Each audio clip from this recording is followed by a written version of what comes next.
we would like to introduce you to Thomas, an MBA student who took the opportunity to do an in-company project with AirFrance towards the end of the 90s.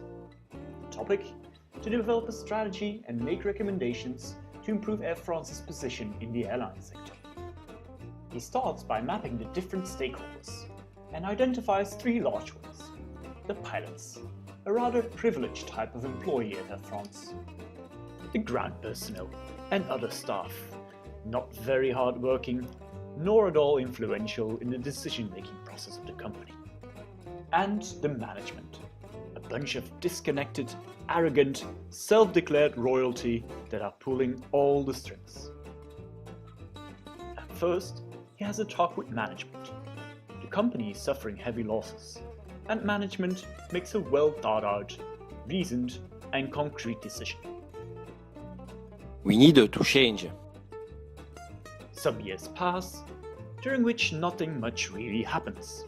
And in 2004, management decides that the correct change is to merge with KLM. The cargo units of both companies are indeed practically merged. But apart from that, Air France and KLM stay two different airlines. Change? What change? We just keep flying like we always have. We have nothing to do with this other company. We merged? Really? To be honest, I haven't seen a KLM employee here. I think this merger is just a management fairy tale.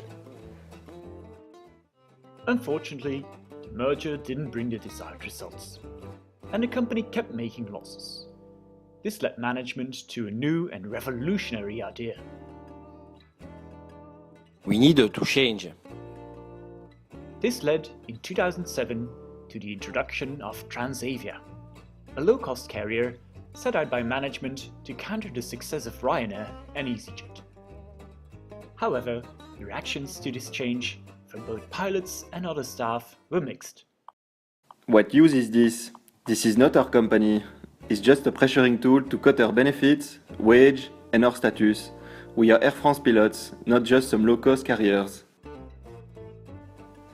This is not who we are.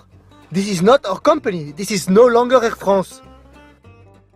Next to this, the launch didn't lead to great financial success either, and Air France kept facing financial problems. Our stakeholders reacted to this in different ways. We need to change. We need to cut costs and have a series of rationalization. It can't just be a single big one. We need a series of rationalization.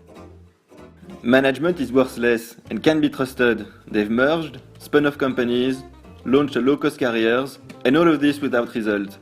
And now they want to go into cost-cutting? What a joke. Our management sucks. They decide to change stuff all the time without realizing what's going on. They just decide to destroy the lives of their employees. From their fancy ivory tower in Paris. We will strike, believe me. The cost-cutting was realized in the Transform 2015 program, targeting 1 billion in cost-cutting, amongst others by cutting 5,500 jobs. However, nothing really materialized, and Transform 2015 was quickly turned into Perform 2020, a program to cut costs by 650 million and to expand the low-cost part of the airline. Management had big ambitions with this new program. Pilots need to fly 100 hours more per year. If you don't agree, then we need to cut 2,900, 300 pilots, 900 stewards, 1,700 ground personnel, jobs in 2 years to become more competitive. As you could have guessed, reactions to this were once again mixed.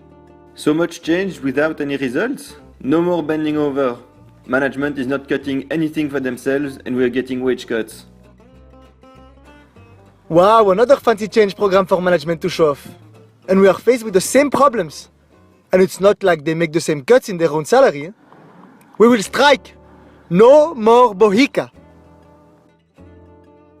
So after 20-odd years of strategic changes, M&A activity, and other various change programs, who's counting right?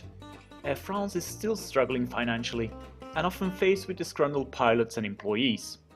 Could they have done some things better? Created using Powtoon.